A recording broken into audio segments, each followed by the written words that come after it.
Yes, I got deported after 20 plus years and 97 plus percent of my life in the United States. ICE agents picked me up in Chicago and threw me in jail for 3 weeks because my parents did not file my paperwork correctly. They brought me to the United States on a visa, overstayed that visa, had opportunities to appeal it in court, and my father did not show up to court. Now I'm in the United Kingdom, and this country sucks.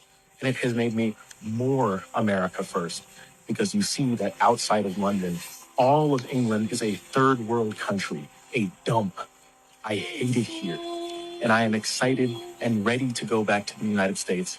But I have a 10-year ban to wait out.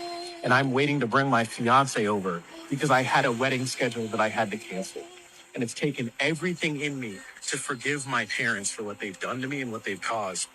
But I'll keep. And this is what people on the left and the Democrats don't understand that they're doing when they, bring these illegal aliens in. And eventually when somebody like Trump comes in and kicks them all out and, and does interior enforcement, which no other president has ever done really, to this extent, they come in and then all of a sudden these families are ruined. And listen, I do feel sorry for these people, right? At the end of the day, so, this guy in this case, his parents should have gone to court. They didn't. So honestly, you can blame the administration as well, right? That was, there at the time they were letting people in, but also you have to blame the parents as well because they were irresponsible. But yeah, this is what's happening, and the Democratic Party don't understand that they're hurting the very people that they claim that they're trying to help. Bring all these people in, illegally, and having them, overstaying their visa, right? And you not getting them out of the country, right? This is what happens 20 something years down the line. Now this guy has to go back to the UK. And if you don't know anything about the UK, especially London, bro, you cannot wear a nice watch in London. You'll get robbed. You'll probably get chinged, right? You probably get knifed up, bro. You know what I'm saying? So, and a lot of people don't understand, and this is why, another point of mine is like a lot of people don't understand the privilege that they have to live in this country. Is it perfect? No, right? Are there things that are Americans suffering all over the place? Yes, absolutely. But the type of life that you live here is nothing compared to, like, a third world country, which basically this guy, he's there right now in the UK. He's describing it as a third world country and he hates it there. He calls it a dump. There are so many factors, and this is a multifaceted video. You can extract so many points from here, but the most important ones are that Democrats are, they're destroying people's lives and families. I mean, this guy can't even see his fiance or marry his fiance. He had to cancel his wedding. And you also see how ludicrous Americans sound whenever they play the victim card, because people are literally breaking the law to come here and have a life. What have you done in those regards? Yeah, so we're working on that. So we have conversations going on with the departments. And yeah, it's just, I mean, I don't think it needs to be explained why it's problematic to have random people showing up to daycares. Yeah, I mean, I think the fear in the Somali community is real. The fear in immigrant communities are real. So we're taking that very seriously. Along those lines, have you asked anyone to follow up on the fraud claims, either to the Department of Immigrant and Refugee Affairs or SPD? No. So as far as you're concerned right now, there's no reason to suggest there's any sort of fraud.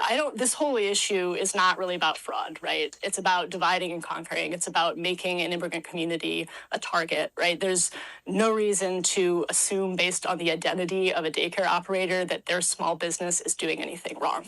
Yeah, they're just trying to target the immigrant community just because they are immigrants. Not because they're doing fraud, just because they're immigrants and they're not American citizens or American nationals, or they were born here. Incredible. I mean, for me, honestly, I think Washington State and New York City are like, they're in a race to like see who could be more communist like. Like, I genuinely think that those two states, like New York and Washington State, like, I feel like they're in a competition to see, like, let's out communist like each other. Like, let's see who will win the battle to become the more stronger, like, the stronger communist force. And I mean, the audacity that she has to mention, oh, the Somali community, is fearful for their life, and the fear in the Somali community is real. What about the fear in the American community, right? The fear that or money or tax-paying dollars are going to things that should not be, they shouldn't be going to.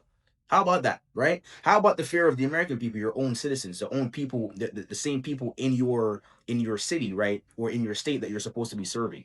And it's very comical because I love how the way she mentions, oh, these we have these random journalists and these random people going to these daycare centers. Because I know she's talking about Nick Shirley. She's not gonna say the name, but she's definitely throwing a jab at Nick Shirley, right? And the reason why it's so comical is because your reporters are so bad that they couldn't even report on the subject correctly. It took a YouTuber, right, an independent journalist, right, and this is why I say the mainstream media they have no motion right now. They have no motion. These independent journalists are taking over because they're uncovering the truth, right? They're talking about things that a lot of people are not seeing.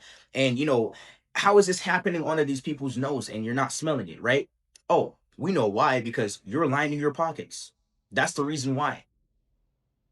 You're getting money from this, and you're also getting votes because the immigrants are going to vote for the party that allows people into the country, no holds barred. But we already know the play.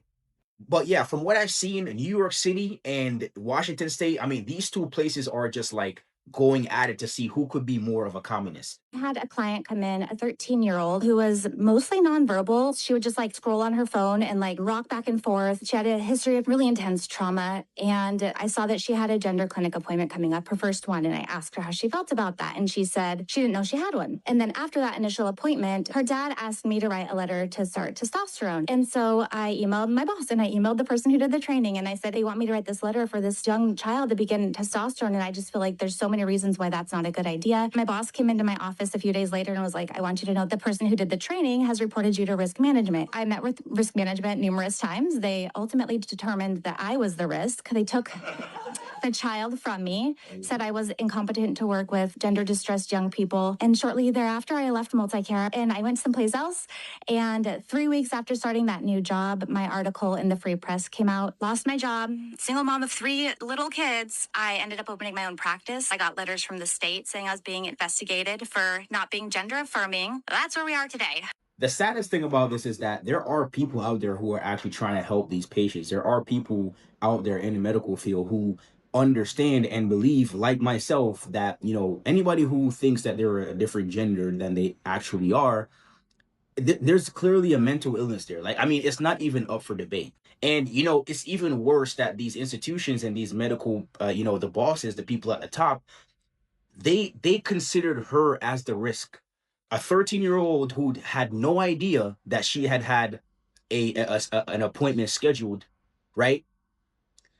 And she tries to intervene and say, like a 13-year-old getting like gender affirming care is kind of like that's kind of like crazy. And you can even see how this indoctrination as well goes into the family, because as you can hear from her, right, she said that it was the dad who actually requested that she write the letter for the 13-year-old girl to start testosterone, which is crazy to me. Like, that's insane. And she then passed the information on to her boss, and she was like, this is very, very, iffy. And then somebody reported her to risk management, and they decided that she was the risk. Incredible. And what happened to her eventually, where she left the job and went to another job, and 2 weeks later the article came out and she lost her job at that other place, just shows you, like, when you're not in line with the narrative, they'll do anything possible to come after you. When you're not reiterating what they want you to say and go with the norm or what's supposed to be perceived as politically correct and being so accepting, right? They try to cancel you, and that is exactly what happened here. So she had to start her own practice, which probably in the limelight of things right now, the business is probably doing well because she's doing this big convention thing and she got invited here. We are at a point now where the medical professionals, the experts, are now being demonized and suppressed for, pointing out an issue.